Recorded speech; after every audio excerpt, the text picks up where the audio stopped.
Bueno, vamos a dar el inicio entonces a la clase del día de hoy, una clase que, como ustedes saben, por el tipo de materia, es un poco teórico-práctica, ahí siguen entrando compañeros.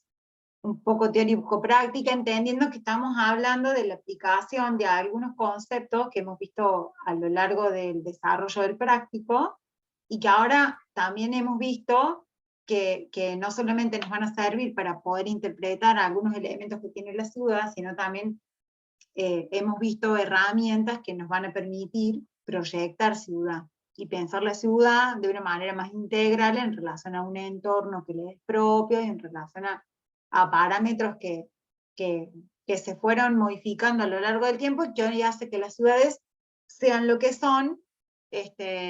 Y bueno, un poco el teórico de hoy tiene que ver con eso, cómo ha sido el desarrollo y la evolución de las ciudades, principalmente Córdoba, y cómo se han ido modificando las ordenanzas para que estas ciudades no solamente tengan elementos significativos que les son propios, sino también elementos que, que han ido tomando a lo largo del tiempo, ¿sí? Voy a compartir pantalla.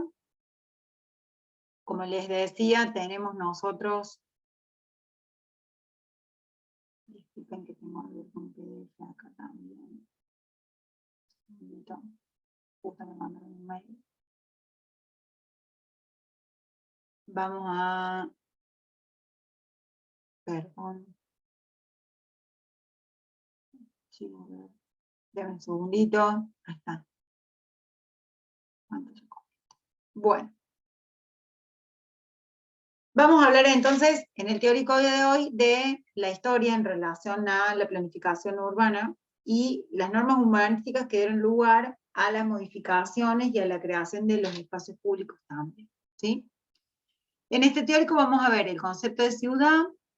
Por eso era importante ayer que les comentábamos que era interesante terminar de armar todo el estudio que han hecho de la ciudad, tanto del estudio de la elección del sitio como el futuro sitio que van a elegir para diseñar.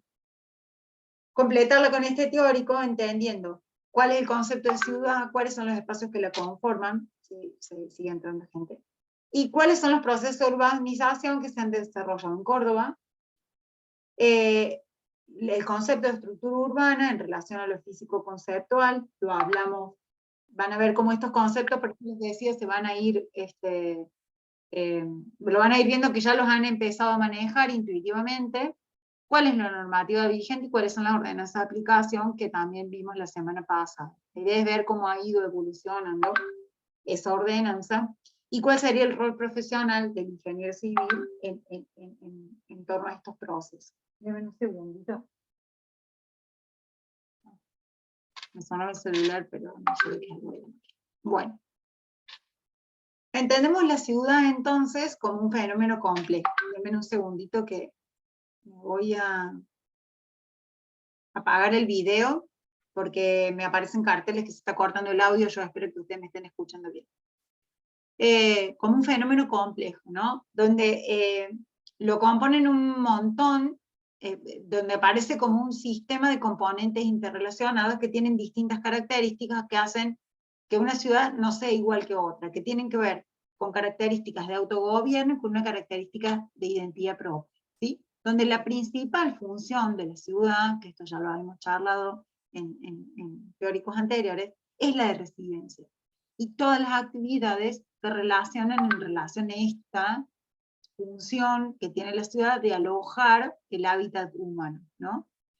La ciudad como un lugar súper heterogéneo, porque es el resultado, como hablamos recién, de un conjunto de procesos históricos, pero también un montón de procesos sociales que se han ido dado a lo largo del tiempo, ¿no? Y el urbanismo lo define o la define como un conjunto de espacios privados que están relacionados por espacios públicos. Este lugar de residencia y hábitat está relacionado también a través de espacios y conexiones que son los espacios públicos, que es un poco lo que nosotros ahora vamos a venir a diseñar, ¿no? Con un lote. Espacios privados que se van a interrelacionar con hábitat público, ¿sí? Las plazas, las calles, las veredas, ¿sí? Y hablando de espacios privados como lugares que tienen que por ejemplo pueden ser las residencias, pero también espacios que pertenecen a entes o a personal figuras privadas, ¿sí? Hablamos de lugares de residencia individual, vivienda colectiva, edificios. Hablamos de espacios públicos que pueden ser espacios como parques, plazas, paseos, corredores, calles, ¿sí? Sendas. Y los espacios semipúblicos que pertenecen y tienen un control privado, pero que en realidad son de acceso público. Por eso se llaman semipúblicos, ¿sí? Como puede ser un centro de compras, un supermercado, una clínica y demás. Que están conectados a través de flujos de comunicación, que viven en constante cambio y crecimiento. En este caso, estos procesos de urbanización son definidos entonces como transformaciones que se dan a lo largo del tiempo, que transforman a carácter urbano a un espacio que no lo era, ¿sí? ¿Cómo hacemos que un espacio que no tenía características urbanas lo tenga? Se dota de infraestructura, de saneamiento y de abastecimiento, como por ejemplo redes de cloaca, abastecimiento, redes de agua, infraestructuras y servicios, en donde también disponemos de calles, redes de agua, de gas, y también servicios como, por ejemplo, la evacuación de residuos, ¿sí? Que es lo que un poco veníamos hablando del proyecto que estamos haciendo en el Practico. Entonces, un poco para entender de dónde viene la historicidad que tenemos nosotros de la mano del proyecto, que es donde vamos a trabajar, ¿sí? Hablamos de que nosotros estamos trabajando dentro de la ciudad de Córdoba, donde estamos hoy inmersos, pero bueno, que también es importante entender que en todas las ciudades en el mundo existen ordenanzas que se relacionan a la historicidad y estos procesos que se han ido desarrollando en relación a lo urbano, extensiones de la ciudad, dotación de servicios, ampliación de la mancha urbana y demás. Estamos tomando Córdoba como un modelo tipo, ¿no? Bueno, no es novedad que la fundación de Córdoba se hizo en el siglo XV, el 6 de julio, festejamos nosotros el Día de Córdoba ese día, pero no muchos conocemos que, bueno, Rincón lo dio en su teórico, que aparece como un fuerte amurallado.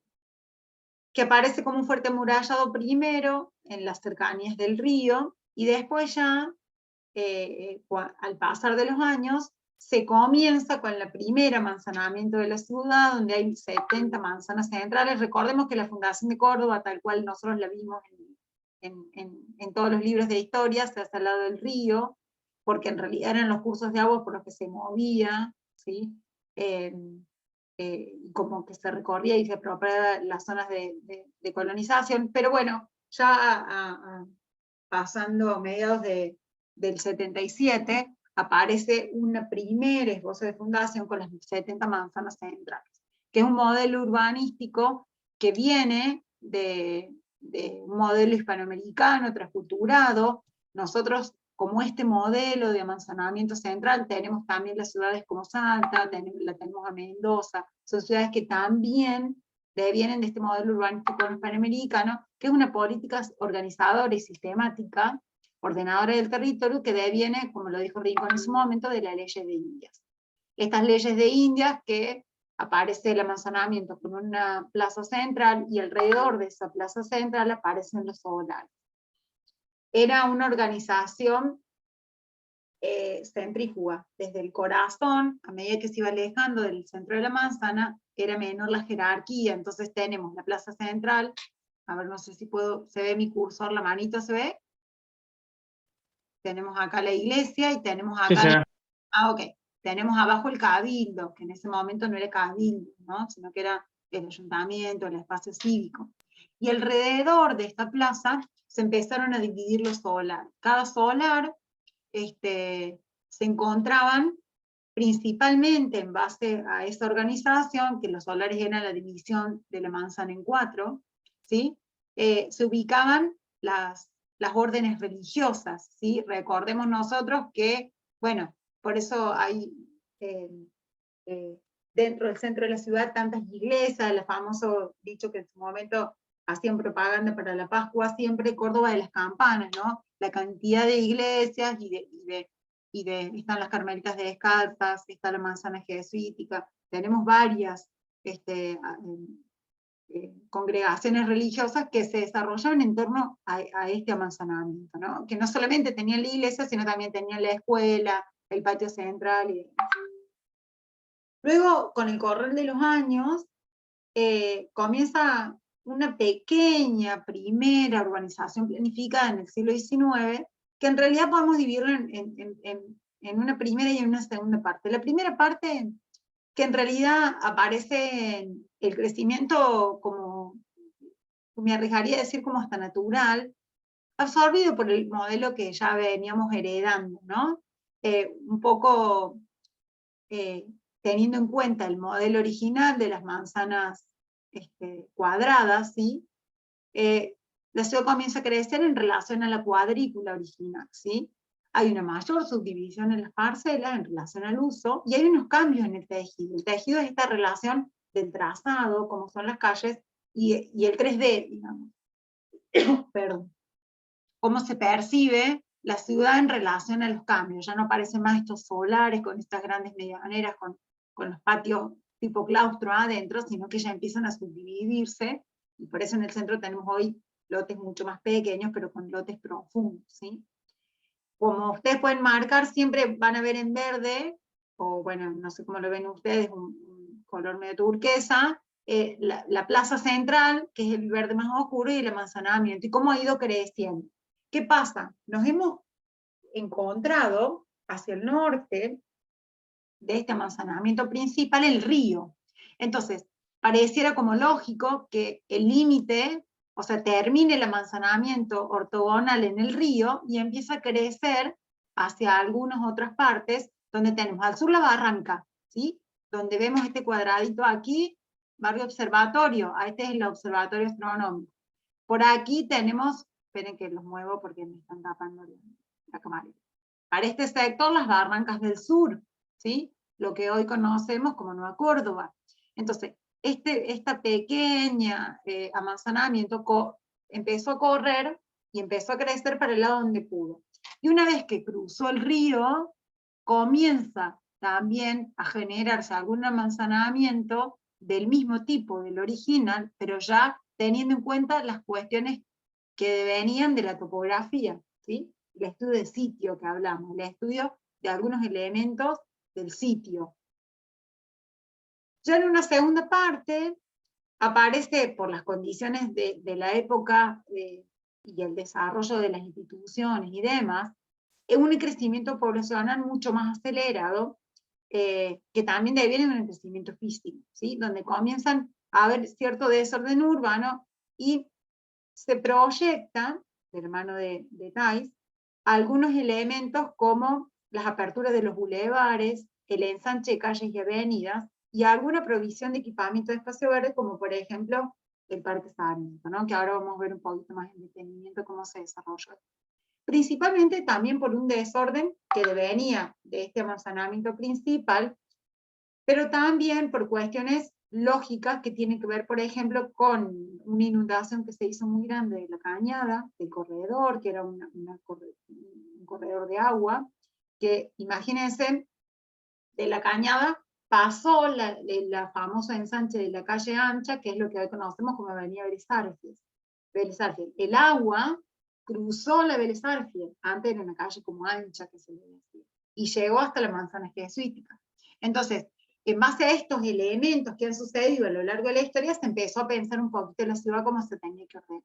Y también aparecen de la mano del ferrocarril y de todo su trazado, ciudades, pueblo, que se decían en ese momento que era la ciudad nueva, que bueno, que ahora aparece en esta tercera parte de ampliación, pero aparecen el pueblo General Paz y el pueblo San Vicente, y Alta Córdoba, como pequeñas ciudades, por eso se llamaban pueblo General Paz.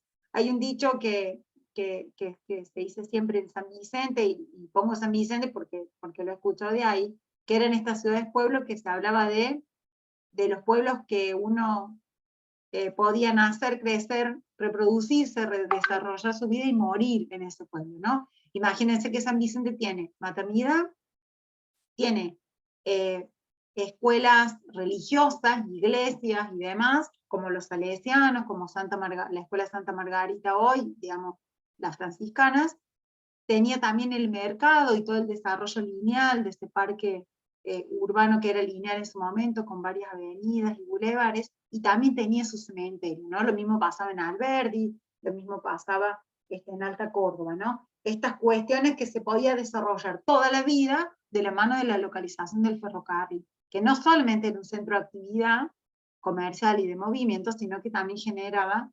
definitivamente emplazamiento para la vida, ¿no? San Vicente te contaba con todo. Y en este crecimiento, esta segunda etapa de la ciudad planificada, aparece esto que yo les contaba del ensanche del sur, que es la primera ampliación planificada que se desarrolla sobre las barrancas del río. No solamente arbolando y sistematizando todo el arroyo de la Cañada, que ahí tienen algunas imágenes, sino que también se hace la apertura de grandes bulevares, que se proyecta un sistema radial de avenidas centralizada con plazas que son circulares. Lo que vemos ahí, acá es el Patio Olmos, que era una escuela, la Escuela Olmos. La Plaza Vélez Arfiel, vieron que nosotros decimos por dónde, por la ex Plaza Vélez Arfiel. Bueno, hay un pedacito de este ensanche que quedó de este otro lado, les aviso porque no la van a ver así, tal cual. Ahora hay una fuente bastante polémica y un caos de tránsito que también lo es. Pero bueno, esto, como hablaba Rincón en su momento, un centro, un polo de actividad de Córdoba. Acá se puede ver la escuela y el arzobispado, y ven acá, ven la barranca de la Cañada, ahí se puede ver perfecto como era antes, que era una barranca. Acá había una iglesia que se volteó cuando se hizo el ensanche, una capilla preciosa, que hay pocas fotos y pocos registros, pero bueno, acá pueden ver la avenida, acá pueden ver la otra avenida, y acá tienen el ensanche, ¿no? Profe, eso es lo que sería Boulevard San Juan ahora. Este es el Boulevard San Juan, miren qué hermosa la parquización, viste que por ahí el planeamiento y las tomas de decisiones de gestión cometemos algunos errores. Miren qué precioso cómo se veía todo ese bulevar, esa plaza central. La iglesia esta obviamente fue demolida, y bueno, lo que era el perfil de la ciudad. Cuando hablamos de tejido hablamos de esto, ¿no? Cómo se percibía la ciudad, y miren lo que era el perfil de la Cañada, lo que es hoy, ¿no? Por este sector es donde hoy tenemos el NH, por ejemplo, para que ustedes vean dónde estamos ubicados, ¿no? En la realidad de hoy. Este ensanche del sur, primera ya planificada, también fue transculturada de algunos elementos que venían de Europa, ¿no? Nosotros no necesitábamos a lo mejor este tipo de ensanche, pero bueno, el siglo XIX trajo consigo algunos elementos de proyecto de esa época, que Rincón lo contó muy bien la otra vez en el teórico de hace unas clases, y este ensanche se adapta a la cuadrícula, un sistema adaptado, pero corta la cuadrícula original, y el ensanche se hace de la mano de estos grandes bulevares, ¿no? Y se proyecta un gran parque urbano que lo diseña Thais, que es el Parque Sarmiento, que originalmente, bueno, tenía algunos elementos como el agua, como algunos, que bueno, que hoy se está tratando de recuperar de la mano de esta política que tiene ahora la Intendencia de recuperar algunos espacios públicos, ¿no? Y los patrones de asentamiento también cambian en relación al nuevo trazado, cómo se ocupan estas manzanas, ¿no? Hay una gran materialización de estos ejes principales, y que devienen en la subdivisión de algunas parcelas en forma de X, en forma de H o en forma de Z, que también devienen de este marcado trazado nuevo. Aquí también, como en París, dejamos salvando las distancias, pero se generan nuevas disposiciones planimétricas en relación a los ensanches, ¿sí? Se expropia gran parte de lo que es hoy Vélez Arfiel, que les decía, la gran la calle ancha, que se le decía en su momento, y la Cañada, por supuesto, para dar lugar a lo que hoy tenemos como esta sistematización, y este elemento tan significativo nuestro que tiene que ver con las tipas, ¿no? Un paseo precioso que tiene el centro de la ciudad. Identificativo de Córdoba, ¿no? Uno cuando habla de Córdoba, todo el mundo dice, siempre yo por ahí, se me ocurre pensar en algunos elementos que uno por ahí cuando sale de paseo conoce, y bueno, cuando uno viene a Córdoba, lo tenés que mostrarle dónde queda el Patio Olmo, dónde queda la catedral, dónde queda la manzana específica, y definitivamente la caña. En el elemento significativo de la ciudad. Y ahora, avanzando sobre el siglo XX, esto lo hemos hablado con con algunos compañeros en el práctico, el siglo XX trae consigo la globalización de las sociedades en general. Hay una gran mundialización de cultura en relación también a las conexiones, en relación a las comunicaciones y demás, y hay un gran desarrollo de los medios de comunicación. Por lo tanto, hay una descentralización en la ciudad, ¿sí? Y en Córdoba, la ventaja o la posibilidad que dan la instalación de estas grandes industrias hace que Córdoba se transforme en una ciudad industrial, y hay una urbanización y una extensión del ejido en relación a esta relocalización de las ciudades, donde comienzan a aparecer a principios del siglo XX algunos asentamientos marginales en torno a estas nuevas urbanizaciones o a esta nueva localización. Aparece la ciudad universitaria como un espacio de contención y albergue de actividades culturales y también obviamente académicas. Entonces, esto deviene también un cambio en el patrón de asentamiento en el sector de Nueva Córdoba y todas las áreas de influencia. Ya las casonas de Nueva Córdoba y todo este ensanche del sur, que eran los barrios más caros que tenía Córdoba en su momento.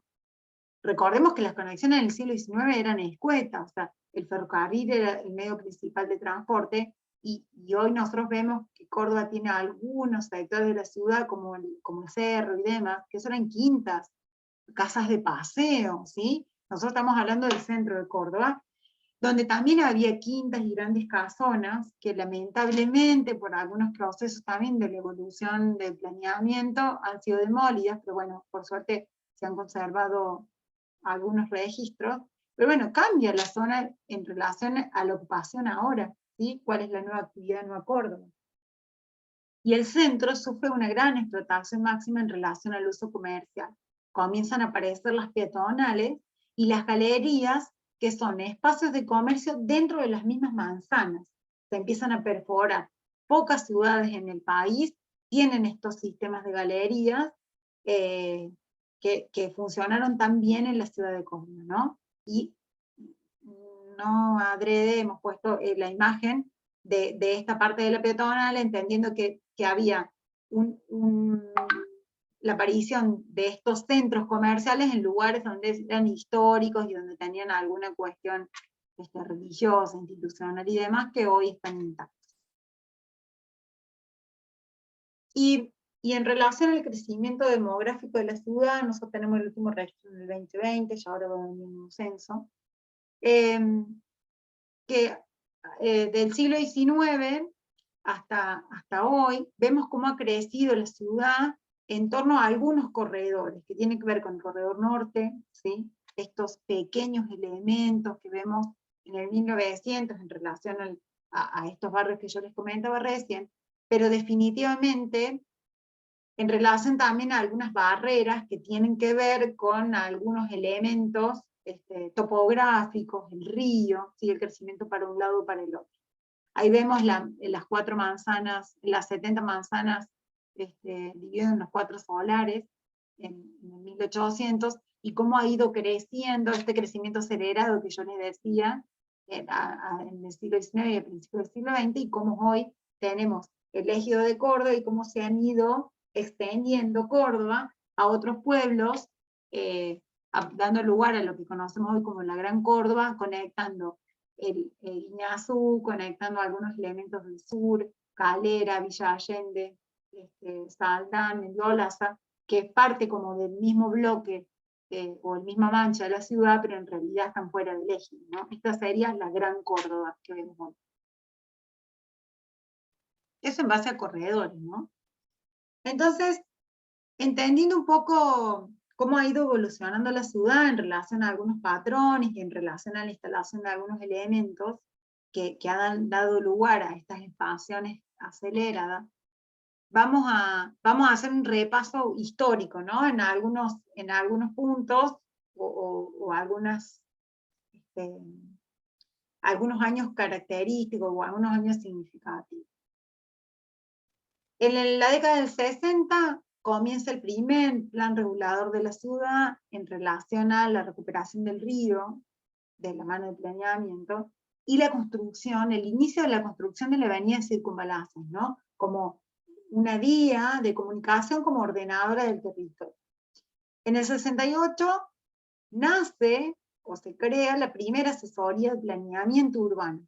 Miren, chicos, el avance en relación a la década, por eso hablamos de los principios del siglo XX, del siglo XIX, cómo había ido creciendo la ciudad y las tomas de decisiones de gobierno en relación a tomas de decisiones puntuales, individuales.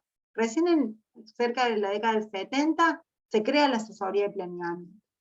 Y en el 85 se regula el fraccionamiento en el eje urbano y se regula cuál va a ser el uso del suelo en el ejido, ¿no? El uso del suelo de las actividades, dónde van a estar ubicadas las actividades, ¿sí? En el ejido urbano. En el 86 se crea o se regula la ordenanza de la ocupación del suelo. El FOS, el FOD, cuánto puedo ocupar, cuánto va a ser del retiro. Entendamos que del 85 para acá hubo algunas modificaciones en la regulación en base al fraccionamiento, pero no ha habido una modificatoria significativa en base a esa ordenanza original. En el 2011 aparece el IPLAN, ¿no? Que presenta los lineamientos del Plan Estratégico Urbano Territorial del área metropolitana. Es el instituto para la planificación de los lineamientos del plan estratégico, ¿no? Del área metropolitana de Córdoba, que es toda esa mancha del ejido cliente, Córdoba y Gran Córdoba. Y aparece algunos conceptos de definición para el plan vial y para el plan de nuevo uso del suelo. Acá hay una gran modificatoria en relación a lo que se regulaba en las actividades del 85, y se comienza a hablar de un plan estratégico en general para toda la ciudad, ¿sí? En el 2015, por ejemplo, de la mano de este lineamiento estratégico, se realiza la modificación de la ordenanza de ocupación del suelo en el ejido. El primer cambio significativo que tiene la ciudad de Córdoba, ¿sí? Desde el 85. Y en el 2019 recién se cierra el anillo de circunvalación. Hoy se está ampliando los carriles, pero recién en el 2019 se cerró el anillo, de la década del 70. Imagínense el tiempo. Comienza, según los comentarios de mis padres, cuando empieza el Mundial, ya para el Mundial 78, siempre comentaba mi mamá, ya estaba la circunvalación bastante avanzada, era una obra como de vanguardia para la época. Imagínense que hasta el 2019 no la pudimos ver cerrada.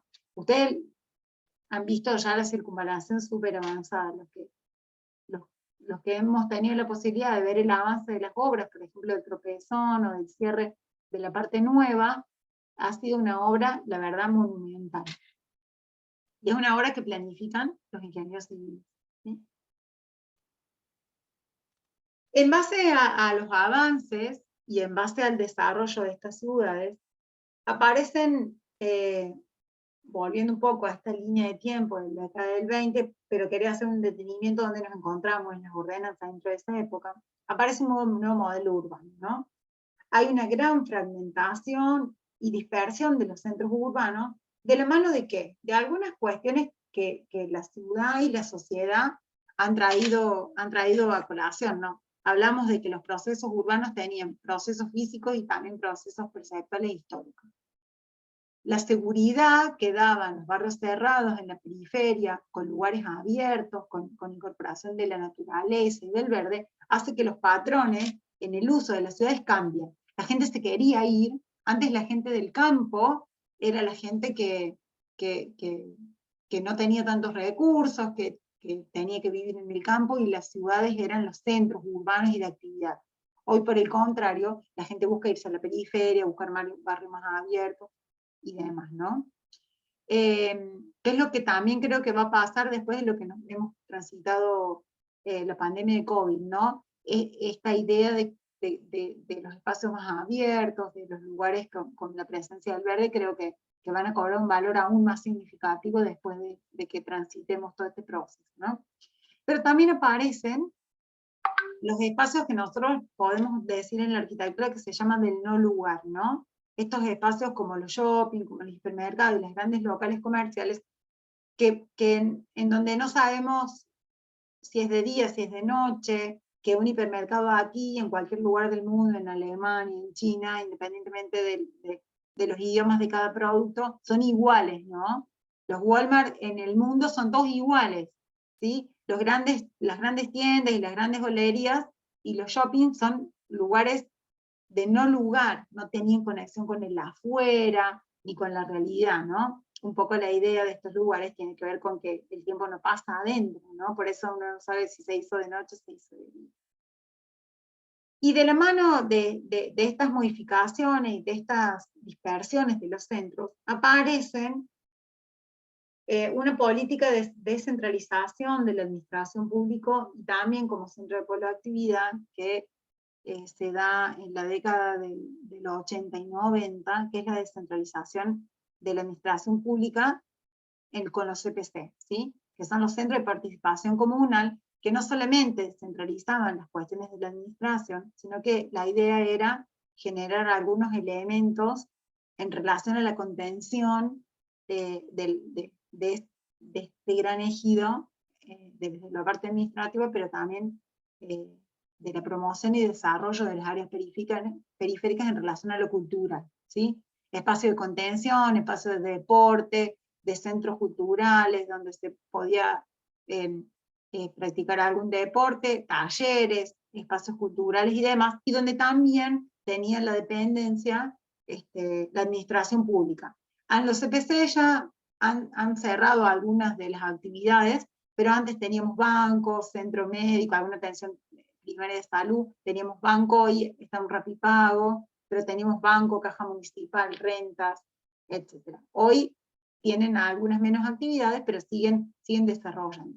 Y aparecen también, y no es secundario el comentario, como elementos referenciales, ¿no? Como hitos en los ingresos de circunvalación a la ciudad a ese sector urbano. Pensemos, donde está el Arco, el CPC Empalme, el ingreso a la zona del norte donde está el aeropuerto del CPC Monseñor Pablo Cabrera, el ingreso a la zona norte de Alta Córdoba y el área, sería noreste, de la ciudad con el CPC de Centroamérica, CPC Colón en el ingreso de la entrada que antes teníamos la ruta de Carlos Paz, digo, lugares significativos en el ingreso a la ciudad de Córdoba. Elementos referenciales, una política también que tenía que ver con una cuestión de gobierno, ¿no? O sea, la obra pública como parte también de la planificación de la ciudad. Y esto estos procesos han traído transformaciones y consecuencias en la estructura urbana, ¿no? Estos planos que van a ver ahora en la pantalla son planos del IPAM, del IPLAN, digamos, del plan estratégico, lo pueden buscar, es súper interesante, y si quieren se los podemos subir en la plataforma para que lo puedan tener para poder investigar y leer, es súper interesante. Es parte de los anexos de la cátedra que les vamos a ir compartiendo. Entendemos entonces el concepto, si voy muy rápido me detienen, me levantan la mano, están mis compañeros de cátedra atentos a alguna consulta que tengan en el chat y demás. Aparece la estructura urbana entonces como una organización que adopta los elementos constructivos que tiene la ciudad, ¿sí? Estos elementos en Córdoba los podemos identificar como el área central, el área intermedia, el área periférica y algunos elementos que son los ejes ordenadores, ¿sí? Que son, en realidad, áreas homogéneas en relación a distintos patrones de asentamiento, que son las formas que adoptan los ámbitos urbanos en relación al uso, ¿sí? Y en relación, por supuesto, a su ocupación. Esta conformación del hecho urbano está en constante cambio permanente, y cambia en relación a los tipos y las formas del uso del suelo, que también hacen que la subdivisión de estos terrenos y de estas áreas urbanizables se dividen en relación también que a su uso. Por eso, dentro de la ordenanza que nosotros vimos, hay distintas formas de subdivisión, ¿sí? ¿En relación a qué? Al uso del suelo, ¿sí? A cuáles son las actividades que están arriba de ese sitio, que van cambiando ¿en base a qué? En base a cómo la gente se apropia de esos espacios, ¿sí? Cómo los ciudadanos nos apropian. ¿Y cómo nos apropiamos en relación a algunas cuestiones que tienen que ver con la lectura y con los elementos significativos de la ciudad? Nosotros lo hemos visto con Rincón en teóricos anteriores, de la lectura que hace perceptual Kevin Lynch, ¿sí? que es un urbanista, que nos cuenta cómo se interpretan las ciudades en el mundo, que hacen que estos elementos significativos sean únicos en unas ciudades y que hacen que sean esta ciudad única y repetible en relación a otras ciudades. ¿Sí? Son elementos significativos que les son propios. Como por ejemplo sendas. ¿Sí? Las sendas son espacios de recorrido peatonal que nos ayudan a percibir la ciudad a nivel de peatón, ¿sí? Como parte de un paseo. En el 90% de los casos son elementos que tienen que ver con un paseo de recorrido peatonal. ¿Sí? Porque digo en el 90% de los casos porque la caña también puede ser una senda. Pero ahora vamos a ver por qué no la identificamos como tal. Y son actividades que se conectan entre sí que generan un recorrido. Por eso también pusimos un elemento arquitectónico como parte de una senda del recorrido de toda la manzana Jesús, ¿no? Kevin dice también que existen elementos para conocer un sector urbano que tienen que ver con los bordes. Lo hemos estado charlando en los prácticos, ¿no? Estos bordes que generan, o bordes o límites, que generan cortes dentro de la estructura urbana que hacen que una situación cambie radicalmente de un lado o del otro. Nosotros pusimos acá como un borde, un límite tangible, fundamental, que tiene que ver con, por ejemplo, con el río, ¿sí? Si bien la costanera puede percibirse como un paseo central, como una senda de recorrido, definitivamente prioriza el límite, ¿sí? Recordemos esta primera manzanamiento original que terminó en el río, ¿sí? Este límite hace que nosotros no podamos continuar con el trazado. Y el trazado del otro lado del río se desarrolla en base a otros parámetros, por ejemplo, la pendiente, ¿sí? Y el acceso a ese río y a esa conexión, ¿sí? Yo para cruzar el río tengo que tener un puente, ¿sí? Lo mismo pasa en circunvalación. Tengo que esperar al otro puente para cruzar. Esta es un poco la idea del borde, del límite, ¿sí? Y existen también elementos como los nodos, ¿sí? Como los nodos de actividad, que un poco hablaba Rincón la otra vez en el teórico, que podían ser nodos que son significativos en relación a una circulación, pero también nodos de actividad. Otro nodo de actividad, por ejemplo, bueno, que en este caso es Orfeo, que todavía sigue siendo Orfeo, todavía no lo han cambiado de actividad, no ha cambiado de uso, pero es un nodo de actividad. Es un centro de actividad, ¿sí? Un elemento significativo. Otro nodo de actividad, por ejemplo, puede ser el nodo del polo sanitario, donde tenemos el hospital de niños, el hospital Ferreira y el Rawson, ¿sí? Este es un nodo de actividad. Pero también tenemos nodos que son centrífugos o centrípetos. El nodo de la Plaza de España es un nodo centrípeto. Llegan los autos y circulan. El nudo vial de la 14, el nudo vial ahí del hombre y la mujer urbana, ¿sí? Esos son nodos de actividad, de circulación, ¿sí? No solamente nodos de actividad. Existen también, bueno, acá le puse los otros nodos de actividad, ¿no? La terminal, ¿sí? Un elemento que puede ser un hito, un elemento arquitectónico significativo de referencia, pero también es un punto de una concentración de gran actividad, ¿sí?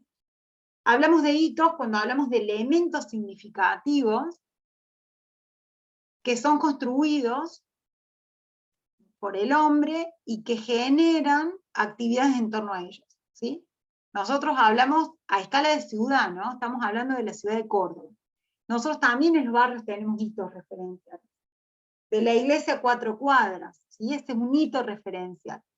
No es un nodo, no es un punto de actividad, ¿sí? No es una senda, es un hito. Yo hacía el comentario ayer con mis estudiantes y hablamos de, che, la casa de reja, la casa del lado es la mía. Va a llegar cuando andamos en taxi. ¿Viste dónde está viste la casa que tiene la luz prendida? Bueno, la del lado. Eso es un hito. ¿En dónde? En tu cuadra. La casa de reja, la del lado. ¿Sí? Son elementos que cambian de escala en relación al sector urbano, ¿no? Bueno, acá tenemos el Arco de Córdoba y bueno, la maravillosa iglesia de los Capuchos. Y tenemos el concepto de barrio. El concepto de barrio, Kevin Lynch no habla de que podamos hacer una lectura perceptual de la ciudad como el barrio como nombre, sino un sector urbano que por las similares características se percibe como un mismo sector. Yo siempre hago el comentario de Güemes, ¿no? ¿Cuál es el barrio Güemes? Porque Güemes, detrás de la Cañada, hay un Güemes que también es Bellavista, que también es área centro, que en realidad toda esa área se llama Güemes. No sé si cruzando la Cañada de Güemes o no es Güemes. ¿Se entiende? Es como que el concepto de Güemes ya lo tenemos como incorporado. A mí me pasó que tuve la posibilidad de recorrer, que fui a Salta hace poco para las vacaciones, y me comentaban, che, andate para aquel lado porque es onda Güemes. Y yo ya identifiqué a dónde iba, a almorzar o a cenar, ¿sí? Lo mismo pasa con el sector del mercado. Hoy el mercado norte, independientemente de algunas características pintorescas del sector, tiene un espacio de recorrido que el mercado, que la zona del mercado no se llama barrio zona del mercado, ¿sí? El mercado norte no se llama barrio mercado norte, sino que es un elemento significativo, que también es un hito, por supuesto, pero que genera en torno a ese lugar un montón de espacio de recorrido, que vos lo primero que decís es en la zona del mercado. ¿Cuánto es? ¿Una cuadra, 2 cuadras, 3 cuadras? ¿Qué barrio? Bueno, de ahí viene el concepto de barrio que habla Kevin Lynch. ¿Se les ocurre algún elemento de estos, como por ejemplo el de barrio, que puedan ustedes identificar, que no se llame barrio Mercado Norte? Como consulta a algunos estudiantes. No, ojo a boca, me habían dicho. Por las dudas, si alguno está conectado, conéctense a la clase. A ver, me voy a prender el video, así me ven que yo también estoy conectada. Nada. La mujer urbana, por ejemplo, profe, ¿La mujer urbana qué es? sería un hito, ¿o no? Nodo. Ah, ¿No serían los Acordate dos? que, ¿No sería que, un mito también? acordate que pueden compartir, lo que pasa es que nosotros estamos intentando identificar la ciudad en relación a los elementos que pueden prevalecer más. Recién yo les decía que el Mercado Norte también es un hito. Pero en bien. torno a este hito se generan algunas cuestiones. Vos me comentabas, la mujer urbana es un hito. Perfecto, pero en realidad prima más, porque yo al hito puedo entrar, lo puedo recorrer, en realidad prima más el no decir, Claro, como que no está mal que sea un hito. Es para el lado de la mujer urbana, ahí se transforma en hito. Por ejemplo, bien, ¿sí?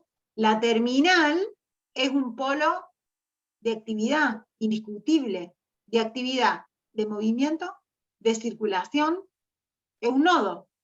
Pero vos decís, vivo para la zona de la terminal. Cuando vos hablas de la zona de la terminal, generas una característica de barrio y generas una característica de hito. Cuando vos hablas, dices, y es para la zona de la terminal. Igual la zona de la terminal medio que te la figurás, ¿sí? Entonces, piensen ustedes, los que han tenido posibilidad de salir de vacaciones o de recorrer algún lugar y decir, che, tengo que ir al hotel. Y estás cerca de la zona de la terminal, y vos ya medio que te figurás la zona de la terminal. A lo mejor nada que ver con la nuestra, con nuestra zona de terminal. Pero es como que vos empezás a buscar referencias. Eso es de lo que habla Kevin Lynch, ¿no? Cómo vos podés leer una ciudad en relación a estos elementos significativos, como que te va figurando la zona.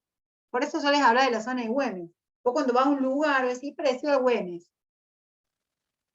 A mí me pasó también cuando fuimos a recorrer Rosario, también recomendado por algunos colegas compañeros, una zona de una reestructuración al borde del río, de algunos antiguos almacenes y algunos galpones abandonados que, bueno, que se reestructuró y pusieron ahí comercios locales, de tiendas de ropa, la verdad que súper lindo, restaurante y demás. ¿Qué les hace acordar a eso? Ese tipo de reestructuración. ¿Onda qué? ¿Onda qué?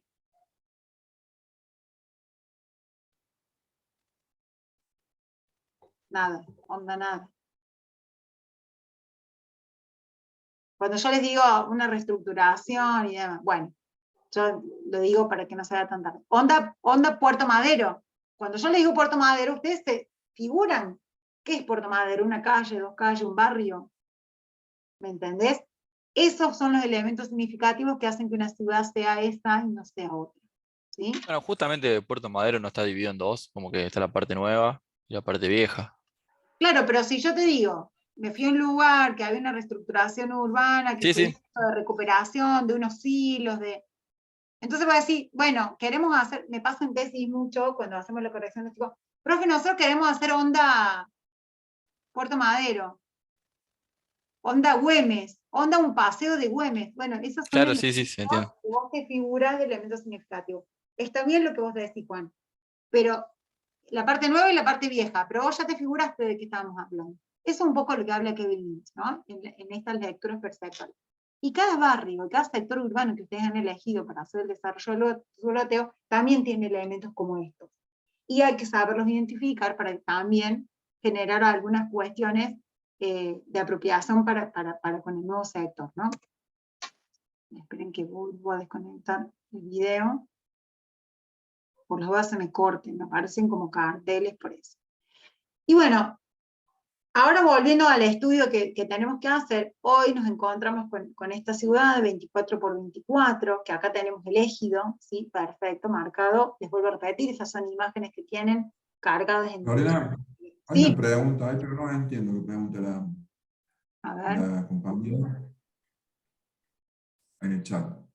La zona del Parque Sarmiento, sí, es un elemento urbano que vos en realidad alrededor, o los espacios alrededor de la zona del Parque Sarmiento, puede que sea una característica de barrio.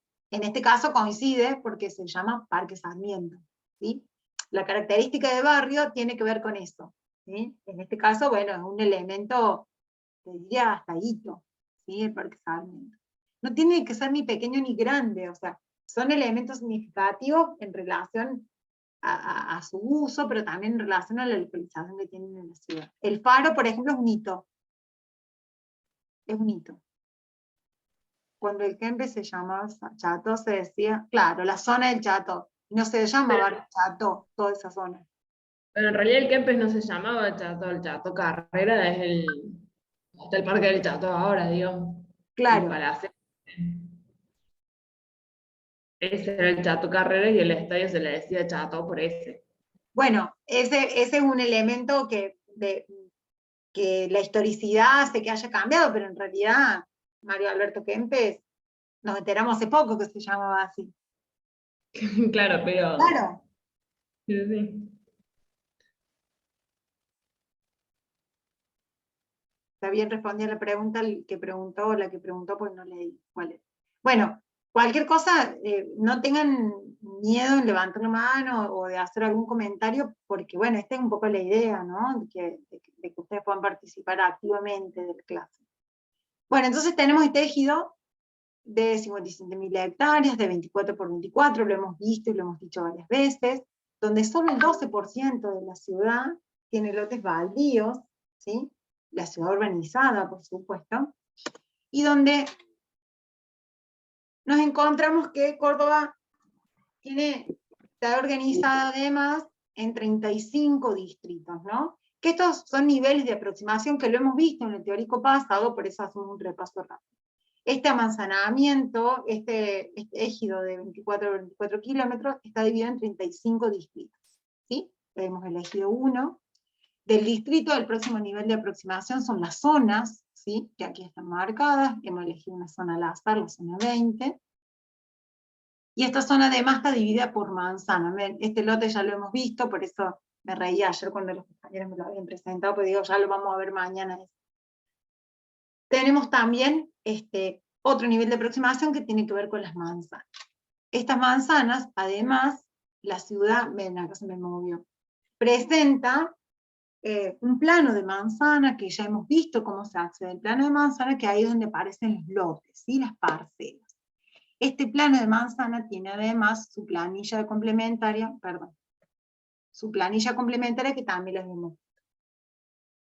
De la mano de esta identificación, de esta designación catastral, que nunca se olviden, son 2 números, 2 números, 3 números y 3 números. De la mano de esta identificación podemos acceder nosotros a la documentación normativa, ¿sí? Porque si no, aunque leamos toda la ordenanza, en cada una de las ordenanzas vamos a tener que estar atentos a la división de zona, a la división de tipo de uso, y de la única manera que podemos identificar y geolocalizarnos la ciudad es de la mano de esta designación, ¿sí? Yo hago la comparativa que sería como el DNI del lote, ¿sí? Un poco así.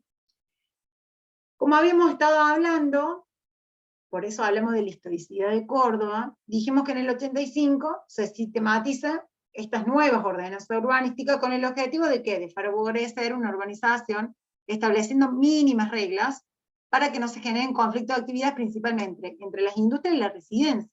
Y ese era el principal, y la parte rural. Hay una consulta ahí en el chat.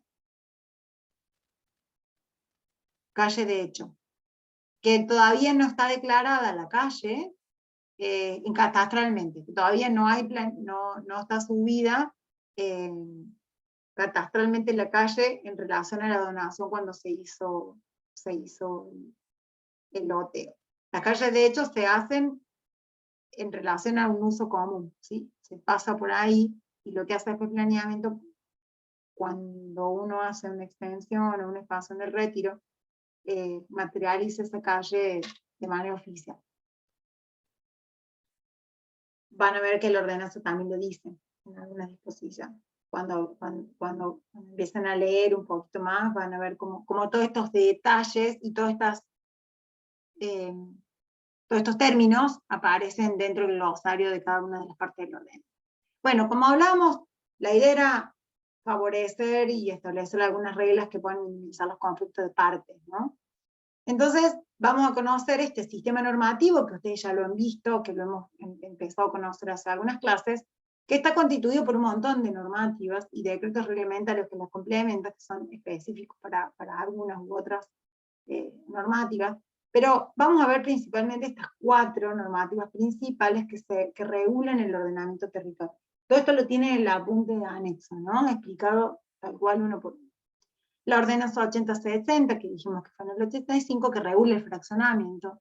La ordenanza 8057, que regula la ocupación de suelo en área central, cuánto podemos ocupar, si podemos hacer torres, si podemos hacer cuántos pisos y demás.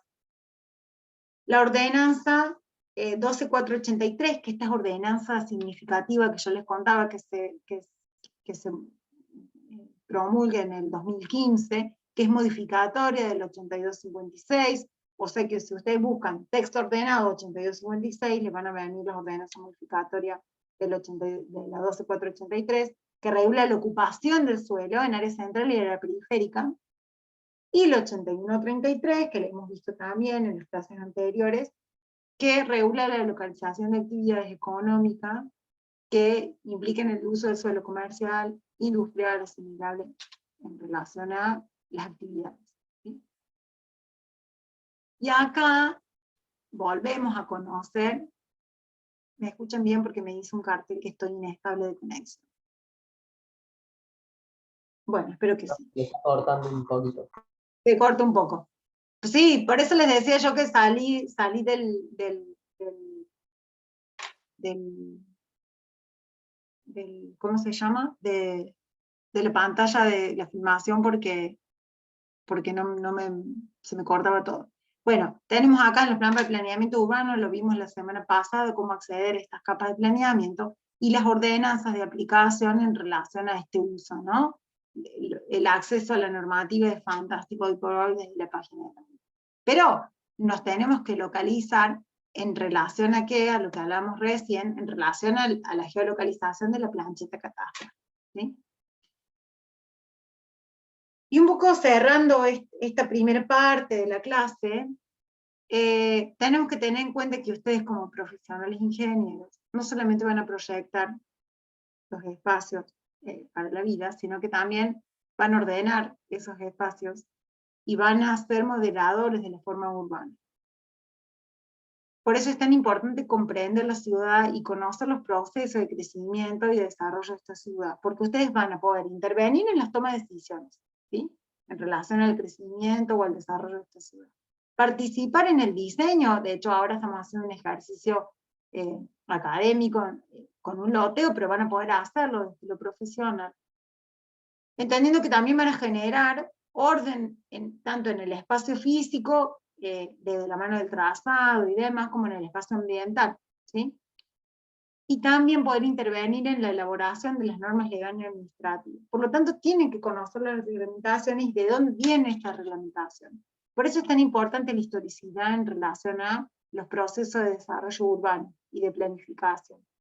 Si yo no sé cómo viene la planificación urbana, cómo fue la historicidad de la evolución, es muy difícil poder hacer un cambio en las reglamentaciones en relación al futuro uso. ¿Ah? Me voy a volver a detener un segundito para dejar de compartir pantalla. Voy a iniciar video.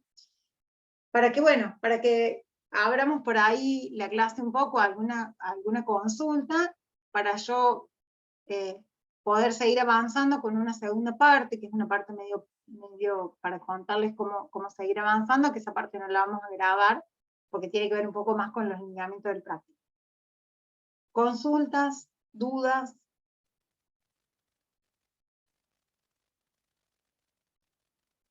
No, se ve que he sido muy clara. ¿Algún comentario de mis compañeros o de ustedes, chicos, que quieran hacer alguna incorporación? Yo quiero rescatar esto último que dijiste, más allá de cómo, digamos, con este teórico por ahí se complementó algunos contenidos de teóricos anteriores. Pero la profesora dijo algo que es muy importante y tiene que ver con la importancia que tiene a veces la historicidad de ciertos procesos, ¿no? Que son los que terminan definiendo o justificando por ahí la adopción de ciertas normativas, ¿no? Porque el concepto de normativa está muy asociado a otro concepto, digamos, que quizá lo cubre como un paraguas, que es el concepto de hábito o de habituación. Las normativas generalmente se llevan adelante o se consagran, las normativas de alguna manera se consagran a través de algunas prácticas que son habituales, ¿no? Entonces, no sé, por decirles, si nosotros a lo largo de la experiencia histórica, a lo largo de un curso de un río, hemos tenido diferentes inundaciones, o alguna vez hemos tenido una inundación, porque justamente, ¿no? Hubo un acontecimiento en la ciudad de Córdoba en el año 39, en el cual el arroyo La Cañada se desbordó, inundó media zona céntrica, y aparte fue una tragedia, ¿no? Eso implicó, de alguna manera, tener que establecer nuevas normativas. Entonces, cuando las cosas se repiten en el tiempo y nosotros respondemos ante esas cosas de una manera habitual, entonces esos hábitos quedan consagrados, ¿no? Entonces, por eso digo, el conocer lo que ha pasado a lo largo del tiempo también nos ayuda a entender lo normativo, ¿no? Lo normativo no siempre tiene que ver con la palabra escrita, ¿no? Las costumbres que nosotros tenemos a veces son cuestiones normativas que a veces no están escritas. Pero digamos, nosotros dentro de la arquitectura no nos podemos manejar con costumbres, ¿no? Sino que nos tenemos que manejar justamente con la letra escrita.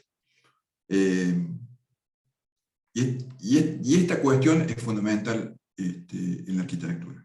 O sea, me parece interesante ese último concepto que mencionaste, Lorena, porque a veces uno cree que la ordenanza y todo lo que engloba el marco normativo a veces son cuestiones caprichosas, y no. Muchas veces, inclusive, usted ve a veces que hay por ejemplo, que la 8256 fue derogada, ¿no? Por la 8060, ¿no, Lorena? si no me equivoco. No, 12, o 12, 4, Fue 80. rectificada. Sí, sí, sí. Sí, la 12, 12, 4, la 80. 12.483. En 2015, Eh, el 85. claro. Y eso tiene que ver por las experiencias que vamos teniendo a partir de la aplicación de ciertas normativas que requieren, ¿no? Que a lo largo del tiempo se tengan que cambiar algunas cosas, ¿no? Como ha pasado también cuando en algunos barrios, por ejemplo, ¿no? Se cambia el FOS, se cambia el FOT, bueno, ya lo vamos a ver más adelante, pues son cosas que todavía no hemos visto con ustedes, pero cuando se cambian las condiciones en relación a la ocupación, a la ocupación del suelo y a la construcción en altura, también tiene que ver con, a veces, necesidades de ese momento. No sé si hay alguna otra consulta. Yo no sé si querés, No, Lorena. yo Tengo para... incorporando. Sí, tenemos un ejercicio para hacer. Si vos querés, nos tomamos 5 o 6 minutos para sí, hacer ese quería ejercicio. incorporar algo rápido de lo que vos dijiste, que también, Sí. para que quede, para que lo tengamos en cuenta también, cuando nosotros hablamos de historicidad, también hablamos de Roma para acá, digo, nosotros hablamos, vos Rincón, viste la clase de la evolución de algunas tipologías, que hoy las tenemos evolucionadas, por supuesto, pero que vienen de esa cultura. ¿Y por qué hablamos del proceso histórico? Y la evolución de la ciudad en relación, y el cambio normativo en relación a esos procesos, porque imagínate que nosotros recién, en la década a mediados del 20, se promulgó una ordenanza de conservación de patrimonio, cuando ya estaba la mitad de la ciudad de Córdoba, con el abandono de la conservación de algunos elementos históricos significativos, ¿no? Y esto no lo vemos solo en Córdoba, lo podemos ver en Rosario, bueno, Buenos Aires tiene algunas cuestiones un poquito más por la escala, ¿no? Pero, por ejemplo, lo podemos ver en un montón de ciudades. Salta, por ejemplo, que bueno, les cuento porque tuve la posibilidad de leer un poco y estar hace poco, es una de las ciudades pintorescas, por eso se la llama Salta la Linda, en relación a la conservación de un patrimonio histórico que no se pudo tocar. Fachadas, tipologías. Nosotros en Córdoba tenemos una ordenanza que no hace mucho está de conservación. Entonces, esto que hablaba Rincón recién de la importancia que tiene también la vida para la concreción de ordenanza en relación a algo que estaba sucediendo, ¿no? Había que frenar alguna cuestión en relación a la destrucción del patrimonio en Córdoba, y bueno, de la mano de un listado catalogado de inmuebles que no se podían tocar ni mantener, que ustedes lo tienen en el acceso a la página, ¿no? Con fotos, y bueno, eso un poco tuvo que ver también con una necesidad de empezar a conservar cuestiones que tenía Córdoba que le eran significativas. Para mí, yo un poco también le pongo un punto a la historia en relación a la evolución de las ciudades, porque para mí es fundamental conocer de dónde venimos para saber cuál es el próximo paso para la evolución. Así que bueno, hasta ahí nomás. No sé si querés que detengamos la grabación, profe, o para hacer el ejercicio. Detenemos. Sí, tenés el micrófono Sí, cerrado. detenemos. Bueno,